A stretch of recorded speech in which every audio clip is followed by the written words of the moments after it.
You ever see the movie Thank You for Smoking? No, you didn't click on the wrong video. This is an essay on Superman. Just bear with me.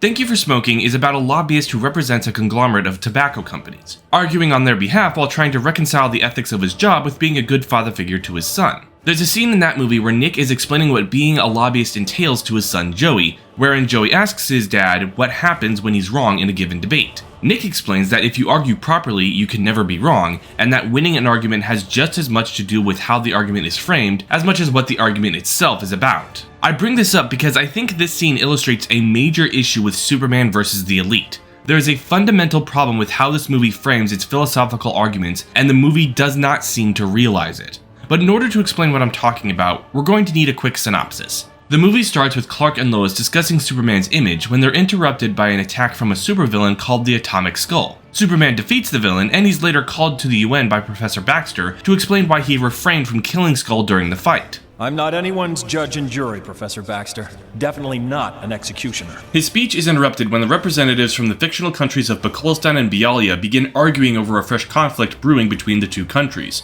Superman flies to the region to help, where he's assisted by the titular Elite, a team of heroes who are looking to make a name for themselves after leaving the British Secret Service. Their initial team-up is a success, but the Elite quickly reveal themselves to have a rather murderous methodology, which brings them into conflict with Superman on multiple occasions. They work together to save a train full of people who are trapped in an underground tunnel, but their leader, Manchester Black, tortures the terrorists who cause the cave-in for information.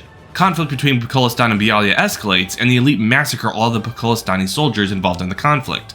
The Atomic Skull escapes from prison, and Black executes the villain in cold blood after Superman and the Elite work together to defeat him. Adding to the tension between Superman and the Elite, public approval towards the Elite seems to soar the more they resort to violent means of dealing with terrorists and villains, making Superman question whether his way of doing things is effective and or whether or not the world has moved on from his sort of ideals. Their conflict eventually reaches a breaking point when Black decides to wipe the slate clean for both Bikulistan and Bialya, and the Elite slaughter the two countries' leadership. Superman throws a punch when he learns this, and Black declares war on Superman in response, promising to kill him the next day for daring to stand up to him. Superman initially seems outmatched in the following battle, and the Elite seemingly kill him, but then the other shoe drops and Superman reveals that he's survived their initial skirmish. And he's decided to play by their rules.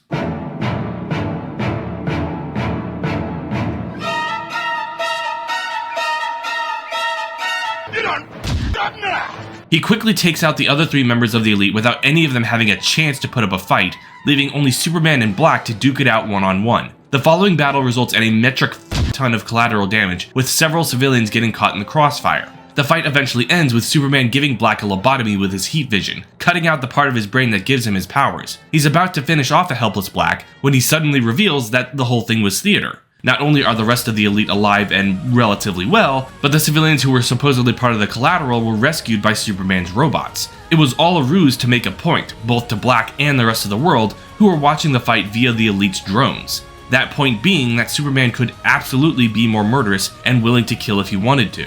Hell, it'd be easy for him, but he chooses not to because he believes he should be held to a higher standard. And he won't stop fighting, won't stop setting that example until his dream of a world where truth and justice are the reality everyone shares is realized.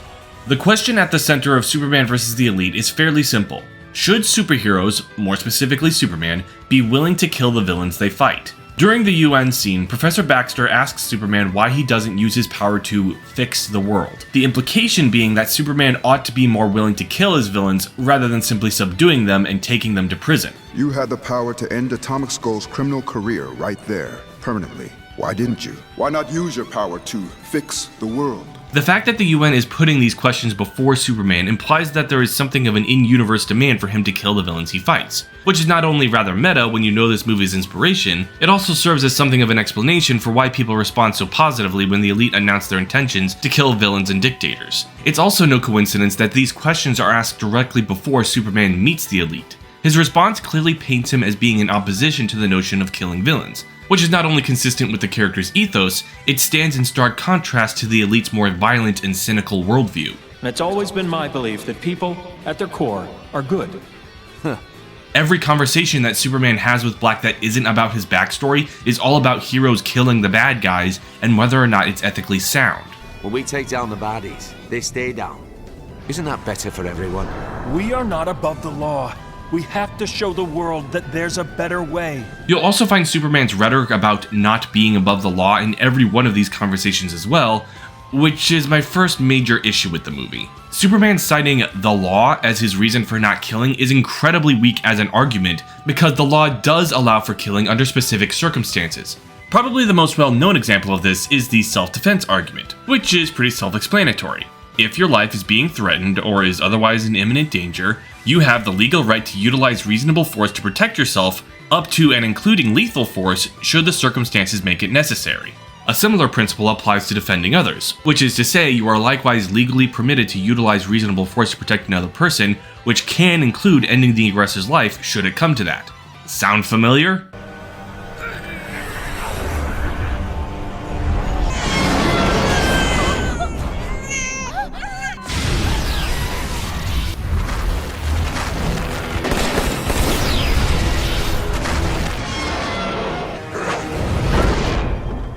Now, to be fair, there is quite a lot of legal gray area here. For one thing, this is strictly US law, not international law. And for another, the minutia of the legal system tends to vary from state to state, so Superman wouldn't necessarily be in the clear legally if he happened to kill a villain, even if said villain was slaughtering innocents at the time like Skull was. So if nothing else, Superman's principle of doing everything he can not to kill his foes is certainly prudent from both a legal and ethical standpoint, but it kind of makes him look like an idiot when he cites the law as his reason for not killing, when scenarios that involve fighting murderous villains, like the Atomic Skull, would generally allow him to legally kill. Now, I can't really blame the movie too much for boiling Supes' reasoning down to the law. Where people get their morals from is a rather large can of worms that doesn't necessarily have anything to do with what the movie is about, and delving any further into that particular topic risks rendering the film bloated and unfocused. So I see why they went with the not above the law rhetoric, but it's f***ing bizarre that Superman's arguments against the elite are this weak when we're meant to see him as being the one in the right. Which brings me to another major issue I have with the movie. I think it was a mistake to vilify the elite. Now, I don't mean that the movie should have portrayed the things that they do as morally good.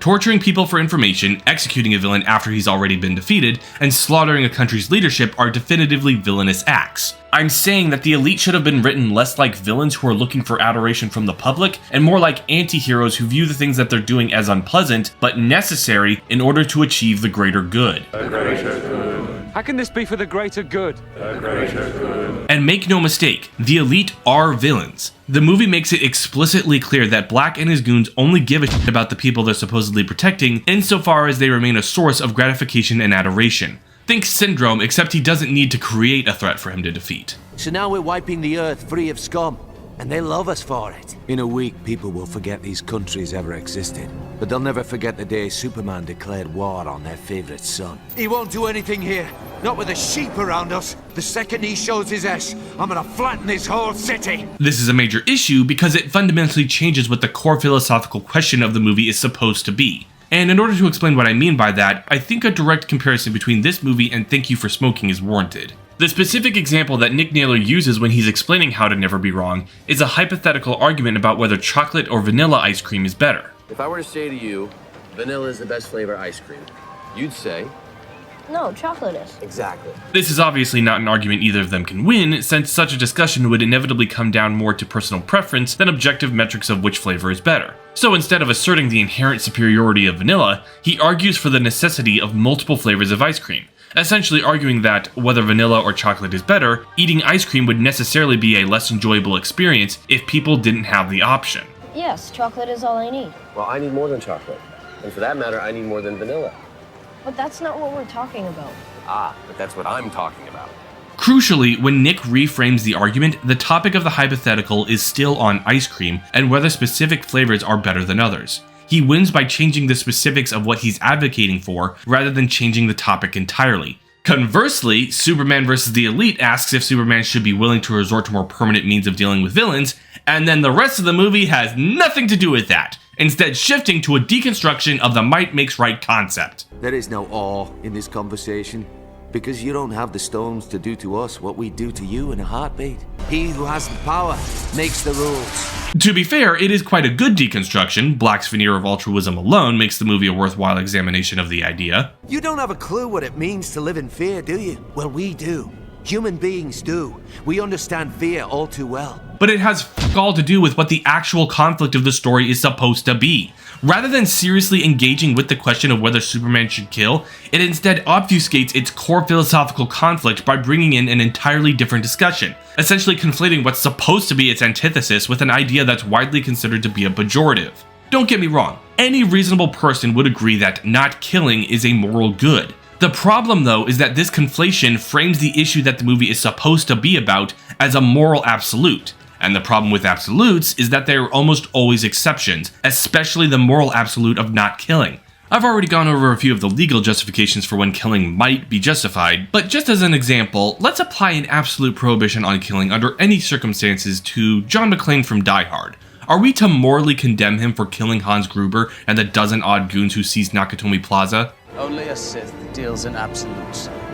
Now, I will give Superman vs. the Elite some credit. As much as I complain about how little the movie actually examines what's supposed to be its core philosophical question, it doesn't chicken out on providing an answer to it. Part of the point that Superman is trying to make with all this destruction during the climax is that as much as people say they'd prefer a more permanent solution to threats, you wouldn't actually want Superman to kill, because a Superman willing to kill would result in a lot more destruction and collateral damage. Yes, they did see. They saw the ugliness of violence as a solution, and it frightened them. It's so easy. Anger. Vengeance. It's a fairly simple line of reasoning. Superman is so strong that if he doesn't take constant care not to hurt someone or break something, a lot of people would get hurt. Except, does the movie actually show us that?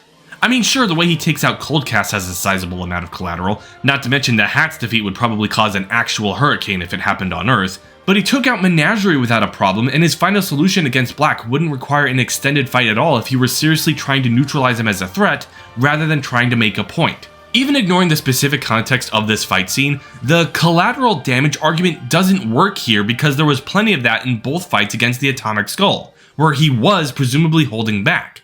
More than that, arguing that a Superman willing to kill would mean more collateral damage, and by extension more people getting hurt, is a false dichotomy. If Superman is more open to the idea of killing his enemies, that doesn't necessarily mean he'd be less careful not to involve bystanders, or wouldn't think to move the fight somewhere more remote so that he doesn't need to worry about hurting civilians. Hell, depending on how immediate the threat is, it doesn't even have to mean that he'd necessarily stop pulling his punches and trying not to kill whoever he's fighting. There's a big difference between neutralizing an active threat to everyone around and going on a killing spree, and to pretend otherwise is textbook disingenuousness.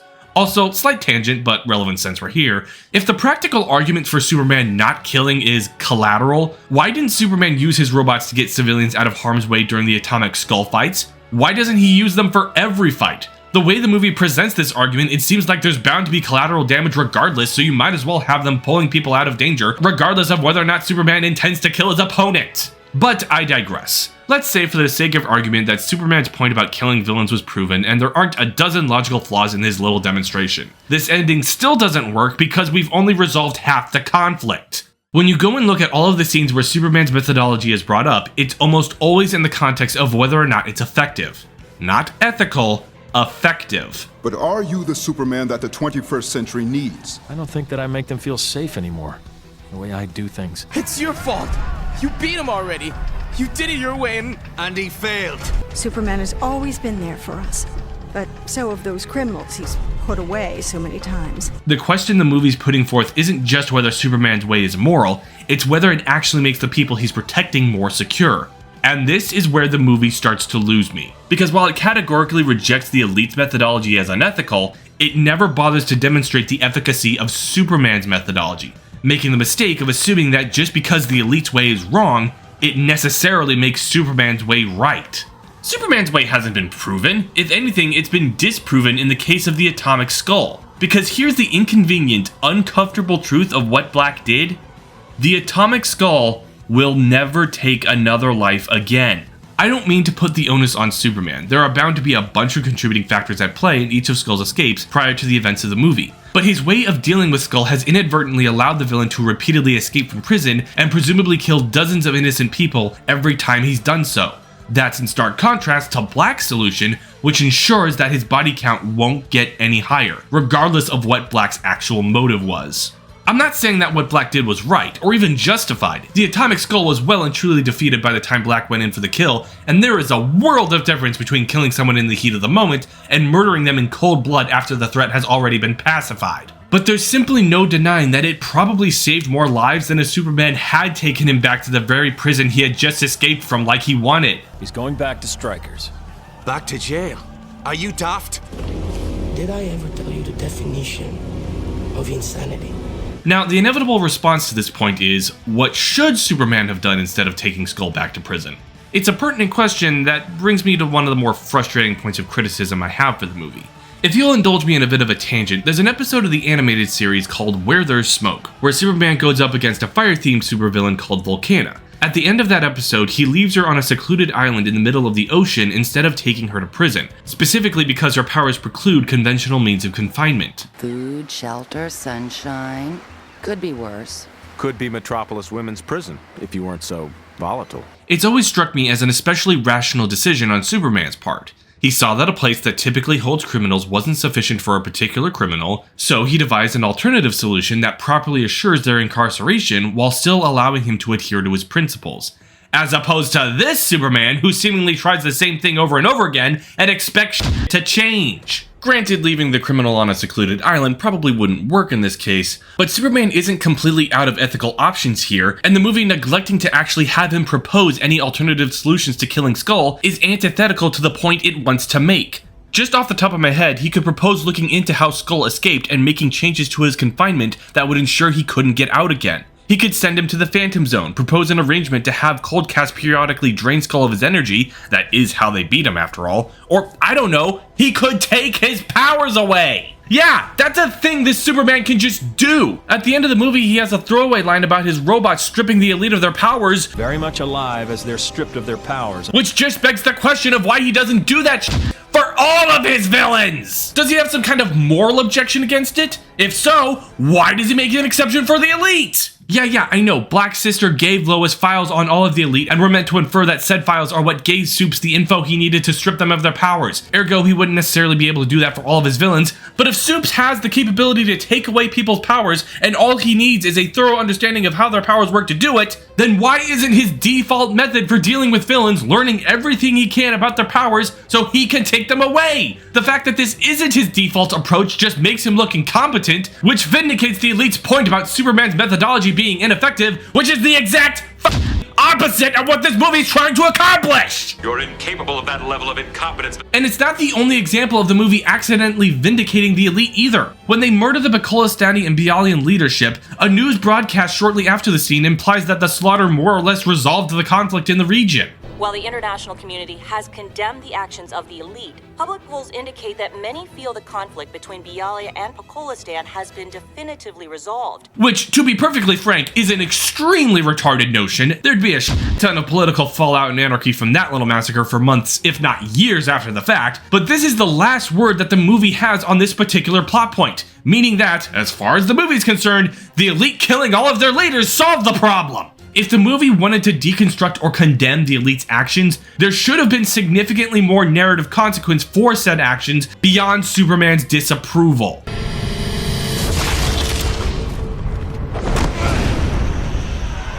Now, none of this is to say that people would necessarily be any safer if heroes operated the way the elite does. During Black's manifesto, he outlines the elite's criteria for who makes it onto their list. There are the good guys, namely us, and the bad guys. Namely anyone who treats anyone else like trash to further their petty aims. Now, you'll notice that Black's definition of who the bad guys are is extremely broad, to the point where you could project any group of people you don't like onto it without any fundamental change to the substance of the statement. It's a platitude, which is pretty damn scary when you're dealing with a group of heroes who are willing to kill, but it becomes downright terrifying when you consider this line in the broader context of the movie and realize that that's exactly what Black and the elite do. Treat people like trash to further their petty aims. It's textbook hypocrisy, which definitively kills any reason to believe the elite are altruistic and provides greater incentive for Superman to take them down. But that's half the problem. The movie is conflating its antithesis with tyranny and hypocrisy, which makes its thesis come off as disingenuous. The movie isn't examining whether Superman should kill, it's just knocking down a straw man. Your blade. It did not come deep enough. I reiterate, I am not saying I think Superman should be okay with killing. I don't think it makes sense for his character, and on a broader, more meta level, it would be more than a little fucked up to have the embodiment of truth, justice, and the American way killing someone. What I take issue with is how this movie arrived at its conclusion. The only thing this movie convinces me of is that people like the elite shouldn't be the ones who make the call on whether or not someone dies. It does not do nearly enough legwork to convince me that Superman, or heroes in general for that matter, shouldn't kill. Superman vs. the Elite is far from the worst Superman movie. Its premise is brilliant, it has a thorough understanding of what makes Superman so beloved, its characters are well established and interesting, it is fucking refreshing to see a Superman who's actually intelligent and tactical about how he uses his powers, rather than simply brute forcing his way through problems. Clark and Lois easily have the best chemistry of any cinematic version of the characters, and if you look at it just as a deconstruction of might makes right, it is perfectly functional. But it is not a good case study for why Superman should or shouldn't kill. Maybe the comic it's based on does it better, but this movie ain't it.